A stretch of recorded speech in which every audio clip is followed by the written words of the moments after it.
Hello, I'm William Gallagher and this is the 58 Keys Writing Workshop set of videos. I tell you how I write something or what I think about a particular writing thing, and then you, please disagree with me in the comments. Otherwise, it's just me talking, and what is the point? I already know. Well, I think I want to hear from you, writer to writer, having a chat and putting off writing for a little bit. In this case, the topic is too many ideas. I think sometimes we may feel we're run dry, but really the truth is we're forever thinking of things to write. We're forever thinking of little tiny bits of dialogue, little bits of character stuff, tiny bit, but yeah, all sorts of things. But broadly, there are two types of having too many ideas, and one of them is easy. One of them is, well, I've got this right now. I'm revising one novel, I'm starting another, and I have an idea for a non-fiction title. Which one do I work on? That one. Whichever one it is, I don't care of the three. Work on that one, get that done, and then move on to the others. So pick it alphabetically, pick it with your eyes closed, doing that like I just did. Anything you like, no thought, no hesitation, that one. The time you spend thinking, oh, should I do that? You wasted. Spend your effort on that time. Done, easy. Thank you for watching. We're good. Except there's this other one. This other type of too many ideas, and this is a bit more nebulous, a bit harder to explain, and I think quite a bit harder to, well, no, substantially harder to do, and it's this. Because you're writing a story, because you're writing characters, because you're a writer, you already know an enormous amount about the world that you're creating. And my voice changed there. In a world where you've got it all, you know it. I have a thing where a couple of times I've known the last line of a play, and actually the last line has made me cry. Because you writers, we don't know what will get us there yet, but we know if we do it right, this will work. And really effectively in that case. I think in a particular case, I've never quite managed it. But, you know, we have all of that. We have the ending. No one else could possibly tear up at the ending of something without knowing anything before it. How could they? No context, nothing. We don't even have the context, but we can feel it, we can taste it. We have this environment, these characters that we're creating, and I offer that at times we have so much of it, and I'm so bad at this. I think if something, I'm going to race it to you. We need to take our time better and think about what the reader, what the audience sees. I mean, it's quite boring to do things in a linear way, but a typical story might have this happens and then that happens and that happens. And I'll spend a long time thinking about the sequence through. I'll be thinking about, you know, if there's action, not two action points together, have them a little spread apart, breathe in the middle, all that kind of pacing, rhythm and stuff, but still linear stuff. And linear's a bit dull sometimes. I am not saying you have to find the right start and then what is the right thing next to it and the right thing after that until the end. Except I am saying that I just need you to then buckle it and concentrate only on that opening bit. Let me show you this. This is a timeline for one of my absolute favorite films called Primer.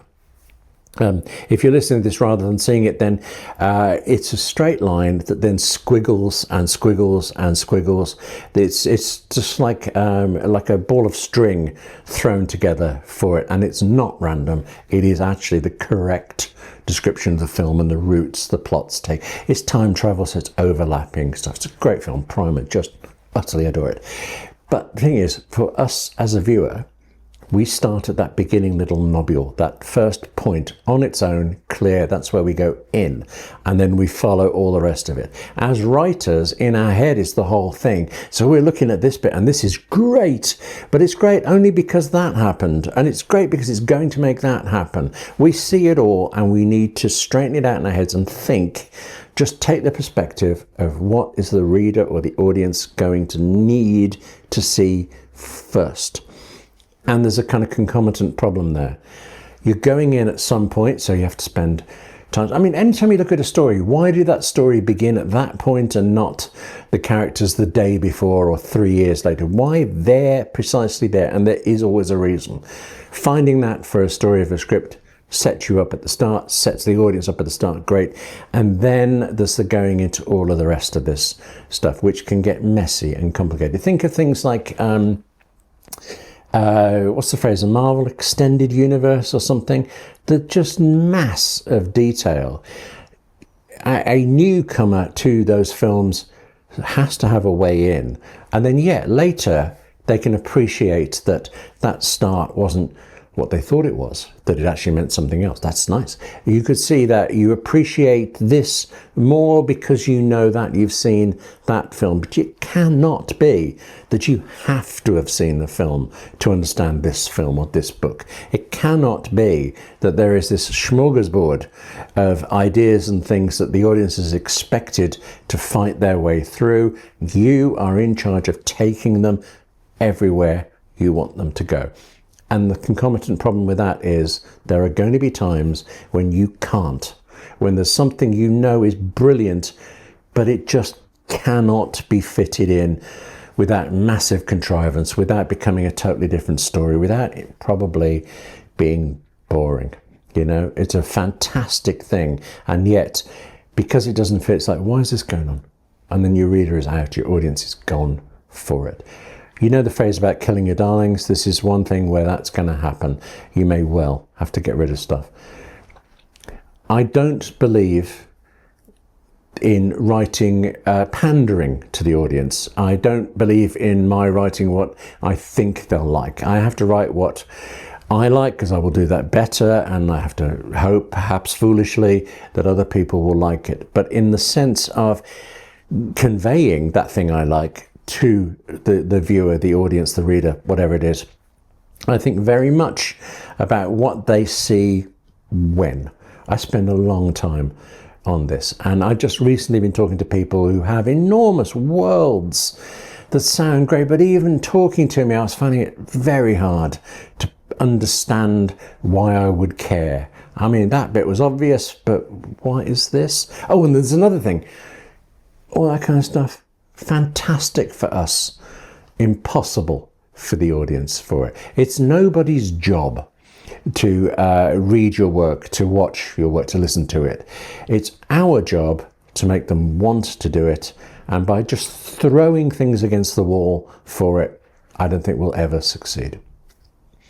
Got a bit strident there. I thought the voice definitely went up a bit. And I'm sure this is one of the cases where you really can thoroughly disagree with me in the comments, and I'd love it if you did. Well, mostly. I mean, I'm, delicate soul. I'd enjoy the conversation though, because that is the point of the whole 58 Keys writing workshops. It's not a workshop in the sense that I just, I do quite a bit of that. It's a workshop in that we are two writers and we are talking about this, and I want to hear more from you. So, while you please go off and comment and also write other things, because you're a writer, you've got to get things to done. Got to get things to done. What a sentence that was. Let me just say thank you very much for watching. Take care of yourself. Do that more writing thing you've been putting it off, not projecting at all. And I'll see you soon.